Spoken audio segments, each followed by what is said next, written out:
गुड़िया की पढ़ाई मुकम्मल होने वाली थी। मम्मा चिड़िया और पापा चिड़िया को अब अपनी बेटी की शादी की चिंता हो रही थी। मम्मा, मैं कॉलेज जा रही हूँ। मम्मा, कुछ ही दिनों बाद फाइनल एग्जाम्स हो रहे हैं। मेरी बेटी जरूर कामयाब होगी। गुड़िया अपने कॉलेज चली जाती है। गुड़िया की मम्मा, कल मुझे गोरी कव्वी मिली थी, उसके पास कोई रिश्ता है। एक बार आप जाकर गोरी कव्वी से बात तो करो। हाँ, मैं अभी जाती हूँ। अगर रिश्ता अच्छा हुआ तो हम जल्द ही गुड़िया की शादी कर देंगे। फिर मम्मा चिड़िया गोरी कव्वी से मिलने उसके घर जाती है। मुझे गुड़िया के पापा ने बताया था कि आपके पास कोई रिश्ता है। हाँ चिड़िया, वो परिवार बहुत अच्छा है। लड़का चिड़ा घोंसले बनाने का काम करता है, खाते पीते पक्षी हैं। तुम्हारी बेटी ऐश करेगी वहाँ, ऐश। तो फिर आप मेरी बात करवा दें उनसे। चिड़िया बहन, मेरी फीस का तो मालूम है ना आपको। रिश्ता हो या ना हो, मैं तो अपने 500 ले लूंगी। मुझे बताया था गुड़िया के पापा ने, ये तो आपका हक बनता है। फिर गोरी कव्वी रानो चिड़िया को साथ लेकर लड़के चिड़े वालों के घर जाती है। ये लड़की की मम्मा है, आप खुद ही बात कर लें इनसे। मेरी बेटी ग्रेजुएशन मुकम्मल करने ही वाली है। बहुत बुद्धिमान है मेरी बेटी, उसे रसोई के भी काम आते हैं। इन कामों के लिए हमारे घर में नौकर चाकर हैं। बहन जी, मुझे अपनी बहू के दहेज में फ्रिज चाहिए। क्या तुम अपनी बेटी को दहेज में फ्रिज दोगी? बाकी की तो सारी चीजें हमने बना ली हैं। एक फ्रिज नहीं ली अभी तक, मगर आप हमें कुछ समय दें, हम फ्रिज भी ले लेंगे। तो फिर ठीक है, मुझे ये रिश्ता स्वीकार है। तुम अपनी बेटी को दहेज में फ्रिज दे दो। समझो, मेरे बेटे और तुम्हारी बेटी का रिश्ता पक्का हुआ। मम्मा चिड़िया खुशी खुशी अपने घर वापस आती है। कैसे थे वो पक्षी? क्या परिवार अच्छा है? वो बहुत अमीर है। हमारी गुड़िया वहाँ ऐश करेगी, मगर लड़के चिड़े की माँ दहेज में फ्रिज मांग रही है। फ्रिज का सुनकर पापा चिड़िया बहुत परेशान हो जाता है, क्योंकि उसने तो पहले ही सब मुश्किल और मेहनत से अपनी बेटी का दहेज जमा किया था। अब फ्रिज लेने की तो उसमें हिम्मत ना थी। मैं जानती हूँ आप परेशान हो गए हैं, मगर हम कर लेंगे। कुछ आप मेहनत करना और कुछ मैं बचत करूँगी। मैंने उनसे थोड़ा समय ले लिया है। गुड़िया भी कॉलेज से घर आ जाती है। मम्मा, फिर वही बातें मैंने सुन लिया है। आपने उनसे साफ साफ क्यों नहीं कह दिया कि हम गरीब पक्षी हैं, हम दहेज में फ्रिज वगैरह नहीं दे सकते। गुड़िया बेटी, ये तो जमाने की परंपरा है, सब करना पड़ता है। हम कौन सा नया काम कर रहे हैं? मम्मा पापा, मगर मुझे ये सब पसंद नहीं है। फिर उस दिन के बाद मम्मा चिड़िया अपने घर के खर्चे में से कुछ पैसे बचाकर जमा करने लगी और पापा चिड़िया शाम देर तक काम करने लगे। पापा चिड़िया कबूतर के यहाँ लकड़ियाँ काटने का काम करता था। मानो, अब तो शाम हो गई है, घर नहीं जाओगे? साहब, बेटी की शादी के लिए दहेज लेना है। इस महीने में 2 घंटे ज्यादा काम किया करूँगा। ऐसे पापा चिड़िया दिन रात काम करता है और फिर वो इतने पैसे जमा कर लेते हैं कि वो फ्रिज खरीद सकें। आज मम्मा चिड़िया बहुत खुश थी, क्योंकि पापा चिड़िया अपनी बेटी के दहेज के लिए फ्रिज लेने जो जा रहे थे।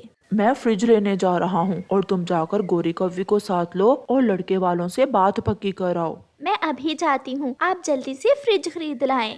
फिर पापा चिड़िया बाजार और मम्मा चिड़िया गोरी कव्वी के घर चली जाती है। गोरी बहन, आज मैं बहुत खुश हूँ। गुड़िया के पापा फ्रिज लेने गए हैं। दहेज का सारा सामान पूरा हो गया है। चिड़िया बहन, मुझे माफ करना। मैं कल आपसे मिलना चाहती थी, मगर ना मिल सकी। उन्होंने तो अपने बेटे का रिश्ता कहीं और कर दिया है। क्या? ये तुम क्या कह रही हो गोरी? हाँ चिड़िया, उनके पड़ोस में ही एक परिवार था। उन्होंने अपनी बेटी को फ्रिज के साथ साथ एक बड़ा एसी भी दिया है। दुखी दिल के साथ मम्मा चिड़िया वहाँ से उड़ती है और वापस घर आ जाती है। गुड़िया कॉलेज गई हुई थी। पापा चिड़िया भी फ्रिज लेकर घर पहुँच गए थे। गुड़िया की मम्मा, बात पक्की हो गई? कब आ रहे हैं वो हमारी गुड़िया को बिहाने? मगर मम्मा चिड़िया खामोश थी। मैंने कुछ पूछा है आपसे? उन्होंने अपने बेटे की शादी कहीं और कर दी है। ना जाने ये अमीर पक्षी हम गरीबों की इज्जत से क्यों खेलते हैं। मगर आप चिंता ना करें, ऊपर वाला हमारी गुड़िया के लिए बेहतर ही करेगा। गुड़िया सारी सारी रात पढ़ती थी, क्योंकि उन दिनों उसके एग्जाम्स जो चल रहे थे। वो थकन से चूर अपने माता पिता को जी भर के देख लेती और अपनी पढ़ाई शुरू कर। ऐसे ही कुछ दिन गुजर जाते हैं और फिर एक दिन गोरी कव्वी फिर से चिड़िया के पास आती है। चिड़िया, बधाई हो, मैंने तुम्हारी बेटी के लिए एक नया रिश्ता ढूंढा है। लड़के चिड़े का अपना कारोबार है और वो जंगल का सबसे अमीर परिवार है। गौरी बहन देख लेना पिछली बार की तरह ना हो, ऐसे जंगल में बहुत बदनामी होती है हमारी। नहीं चिड़िया, इस बार कुछ भी ऐसा वैसा नहीं होगा। मगर ऐसा करो, जहाँ फ्रिज ले ली है वहाँ एक मोटरसाइकिल भी ले लो। इस बार लड़के चिड़े वाले मोटरसाइकिल की डिमांड कर रहे हैं। अगर हम अपनी बेटी को दहेज में मोटरसाइकिल दे दें तो क्या ये रिश्ता हो जाएगा? पक्का, फिर तो ये रिश्ता तुम पक्का समझो। गौरी चली जाती है और शाम को मम्मा चिड़िया अपने पति से बात करती है। मोटरसाइकिल की जरूरत है उन्हें, लड़के चिड़े का अपना व्यापार है, उसे काम पर जाने के लिए मोटरसाइकिल की जरूरत है। मम्मा बस कर जाए, बहुत हो गया, अब मैं ये सब नहीं होने दूंगी। मैं शर्मिंदा होती हूँ खुद से भी और आपसे भी जब आप ऐसी बातें करती हैं। लड़के वालों को मेरी जरूरत है या मोटरसाइकिल की? गुड़िया बेटी, बड़ों से ऐसी ऊंची आवाज में बात नहीं करते। हम माँ बाप हैं तुम्हारे, ये सब हमें ही करना है, और कौन करेगा? पापा, जो रिश्ते ऐसे लालच पर बनाए जाए वो कभी कामयाब नहीं हो सकते। आज पहली बार गुड़िया इतनी ऊंची आवाज में अपने मम्मा पापा से बात कर रही थी। रात को मम्मा पापा सो जाते हैं मगर गुड़िया जाग रही थी। मम्मा की आंख खुलती है। गुड़िया बेटी सो जाओ, कल आपका पेपर है। मम्मा मुझे माफ कर दें, आज मैंने आपसे ऊंची आवाज में बात की। अच्छा अब सो जाओ मेरी बेटी, आपके पापा बहुत थके हुए हैं। ऐसे ही कुछ दिन गुजर जाते हैं। अब मम्मा चिड़िया और पापा चिड़िया दिन रात अपनी बेटी को दहेज में मोटरसाइकिल देने के लिए पैसे जमा कर रहे थे। गुड़िया अपनी ग्रेजुएशन मुकम्मल कर लेती है और आज वो बहुत खुशी खुशी घर आ रही थी। मम्मा मम्मा, मैंने अपनी ग्रेजुएशन भी मुकम्मल कर ली है और मुझे अच्छी जॉब भी मिल गई है। ये सुनकर मम्मा चिड़िया और पापा चिड़िया की आंखों में आंसू आ जाते हैं। आज मेरी बेटी कामयाब हो गई, इसी दिन का इंतजार था मुझे। गुड़िया को जिस कंपनी में जॉब मिलती है उसका मालिक गुड़िया को पसंद करने लगता है और वो एक दिन अपनी माँ को साथ लेकर गुड़िया का रिश्ता मांगने गुड़िया के घर आता है। मेरा बेटा गुड़िया को पसंद करता है, अगर आपको एतराज ना हो तो हम इनकी शादी कर देते हैं। मम्मा चिड़िया और पापा चिड़िया मान जाते हैं और गुड़िया की शादी की बात पक्की हो जाती है। अब मम्मा और पापा चिड़िया के सीने से बोझ उतर चुका था। मम्मा अब तो खुश है ना आप? अब कुछ ही दिनों में आपकी जान छोड़ जाऊंगी मैं। ऐसे ना कहो मेरी बेटी, अपनी बेटी की शादी की चिंता हर मम्मा पापा को होती है। गौरी आती है और कहती है, चिड़िया चिड़िया, संदेश आया है लड़के वालों से। उन्होंने कहा है कि उन्हें अब हवाई मोटर चाहिए। गौरी बहन, उन्हें कहें कि हमारी गुड़िया का रिश्ता पक्का हो गया है, वो जहाँ से हवाई मोटर मिलती है अपने बेटे की शादी वहाँ कर ले।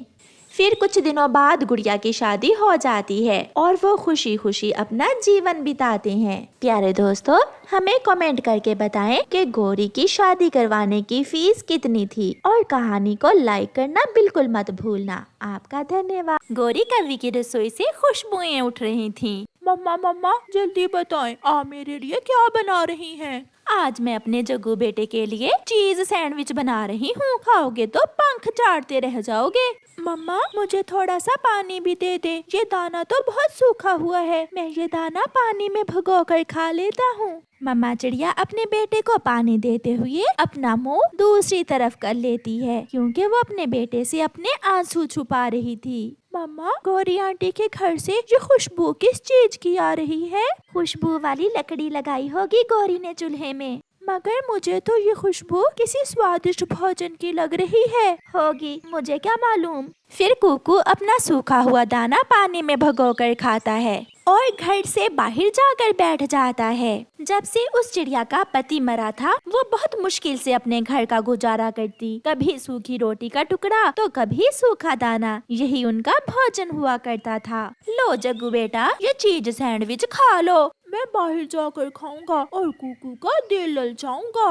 अच्छा अच्छा, मगर उसे देना देना, बहुत मेहनत से बनाया है मैंने ये चीज सैंडविच अपने बेटे के लिए। जग्गू कुकू के पास जाता है और अपने चीज सैंडविच की एक बाइट लेते हुए बात करता है।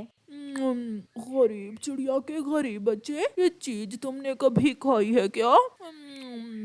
नहीं, मैं तो अभी अभी सूखा दाना खा कर आया हूँ। ये तो बहुत स्वादिष्ट है। इसे चीज सैंडविच कहते हैं। मम्मा, वाह वाह, मजा आ गया। मुंह में जाते ही घुल जाता है। ये सुनकर कुकू की मम्मा घर से बाहर आ जाती है। शरारती बच्चे, मैंने आपको कितनी बार कहा है कि ऐसी चीजें मेरे बेटे के सामने बैठकर ना खाया करो। जाओ अपने घर जाकर खाओ ये सब। खाऊंगा, मैं तो खाऊंगा। मैं तो यहीं बैठकर खाऊंगा।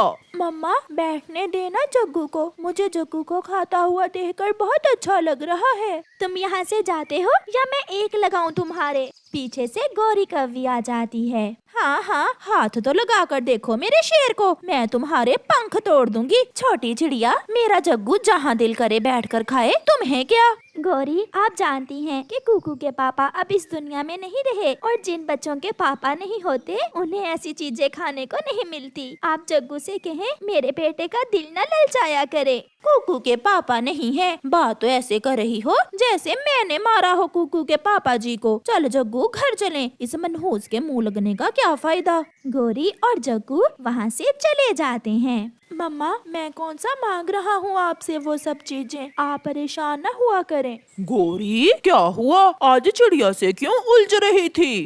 मजा आता है कालू, सच बताऊं, मुझे चिड़िया से उलझकर बहुत मजा आता है। उसे मारा ना करो, वो बहुत कमजोर है। किसी दिन मर जाएगी तुम्हारा थप्पड़ खाकर। कमजोर क्यों ना हो, वो खाती भी तो क्या है। दोनों माँ बेटा एक दाना सवेरे और एक दाना शाम को खाते हैं। फिर कुछ दिनों बाद गौरी कव्वी की सहेली पिंकी गौरी से मिलने आती है। गौरी सहेली, ये तुम्हारे पड़ोस में टूटा हुआ घर किस पक्षी का है? एक गरीब चिड़िया यहाँ रहती है, भगाओ उसे यहाँ से। उसके टूटे हुए घर से तो तुम्हारे घर की भी रौनक खत्म हो रही है। कल तुमने जग्गू की शादी भी तो करनी है, कौन करेगा ऐसे गरीबों वाले मोहल्ले में तुम्हारे जग्गू से शादी? पिंकी, ये तो मैंने कभी सोचा ही नहीं। तुम चिंता ना करो, आ लेने दो आज तुम्हारे भाई कालू को। मैं कल ही इस चिड़िया को यहाँ से भगा देती हूँ और इसके घर को आग लगा दूंगी। ना ना, आग न लगाना, पेड़ जल जाएगा। मुझे दे देना, मैं ये घर अपनी बहन को दे दूंगी। वो भी इस चिड़िया की तरह गरीब ही है, मगर मेरा बोलचाल उसे थोड़ा कम ही है। फिर शाम होते ही कालू कौवा घर आ जाता है। कालू, क्या तुम्हें नहीं लगता कि इस चिड़िया की वजह से जंगल के पक्षी हमारे मोहल्ले को गरीबों का मोहल्ला समझेंगे? लगता तो है मुझे भी, मगर मैं क्या करूं? करना क्या है, इसे यहाँ से भगा देते हैं। हाँ गौरी, ये ठीक है। मैं अभी जाता हूँ और चिड़िया को बता देता हूँ जाकर। कालू कौवा गुस्से में चिड़िया के घर जाता है। वो दरवाजे पर दस्तक देता है। बताइए कालू भैया, क्या बात है? चिड़िया, बहुत गुजर गई हमारी एक साथ, अब तुम्हें यहाँ से जाना होगा। मुझे जाना होगा, मगर कहाँ? हम कुछ दिनों तक अपने जग्गू की शादी करने वाले हैं और मैं नहीं चाहता कि जंगल के पक्षी हमारे मोहल्ले को गरीबों का मोहल्ला कहें। कालू भैया, मैं कहाँ जाऊँ अपने छोटे से बच्चे को लेकर? ये मुझे नहीं मालूम, मगर तुम्हें यहाँ से जाना ही होगा। कबूतर और मिठू तोता भी शोर सुनकर वहाँ आ जाते हैं। कबूतर भैया, मेरा घर टूटा हुआ है, तो क्या मुझे इस मोहल्ले में रहने का कोई अधिकार नहीं है? चिड़िया बहन, बात तो कौवे की भी ठीक है। सब आते जाते ये टूटा हुआ घर देखकर हंसते हैं। हाँ चिड़िया, अगर तुम इस मोहल्ले में रहना चाहती हो तो तुम अपने घर की अच्छे से मरम्मत कर लो। हाँ, मगर याद रखना, घर नया लगना चाहिए, नया, फिर ही हम सब तुम्हें यहाँ रहने देंगे, सुन लिया? फिर वो सब वहाँ से चले जाते हैं। परेशान मम्मा चिड़िया अपने बेटे से कहती है, कुकू बेटा, कुल्हाड़ा कहाँ है? चलो बेटे, हमें आज ही इस घर को नया करना होगा। मम्मा, मैं भी आपके साथ लकड़ियाँ काटने में आपकी मदद करूँगा। फिर वो दोनों माँ बेटा जंगल से लकड़ियाँ काटने चले जाते हैं। वो लकड़ियाँ काट रहे थे कि कुकू को एक खोखला पेड़ नजर आता है। कुकू उस खोखले पेड़ पर अपना कुल्हाड़ा चलाता है। उसे पेड़ के अंदर से किसी चीज की आवाज महसूस होती है। मम्मा, इस पेड़ में कुछ है जो कुल्हाड़े से टकरा रहा था। फिर वो माँ बेटा उस पेड़ को दरमियान से काटते हैं और उनकी आंखें खुली की खुली रह जाती हैं। उस खोखले पेड़ में ढेर सारा सोना और चांदी था। कुकू बेटा, सुन ली, हमारी भी ऊपर वाले ने सुन ली। अब मैं भी चीज सैंडविच खाऊंगा और बनेगा हमारा घर भी नया। फिर चिड़िया और उसका बेटा वो सारा धन लेकर अपने घर चले जाते हैं। कुछ ही दिनों में चिड़िया अपने लिए एक नया और सुंदर सा घर बना लेती है। जग्गू दोस्त, ये लो, ये चिकन बर्गर तुम भी खा लो, मैंने ऑनलाइन ऑर्डर करके मंगवाया है। ऐसे चिड़िया और उसका बेटा गरीब से अमीर हो जाते हैं। गोरी कौवी पेड़ पर बैठी हुई थी जब वहाँ मैना आती है। कौवी, काली कौवी, क्या रानो चिड़िया का मोहल्ला यही है? हाँ, यही है। वो तो इतनी सुंदर है, और तुम काली कलोटी यहाँ क्या कर रही हो? ऐसा कहते हुए मैना वहाँ से चली जाती है। आज गोरी चिड़िया के सामने खुद को गरीब महसूस कर रही थी। प्यारे दोस्तों, इस कहानी से हमें सीख मिलती है कि हमें कभी भी किसी गरीब का मजाक नहीं उड़ाना चाहिए। क्या पता कब किसी के दिन बदल जाएं। आपका धन्यवाद। और प्यारे दोस्तों, इस कहानी को लाइक करना बिल्कुल मत भूलना।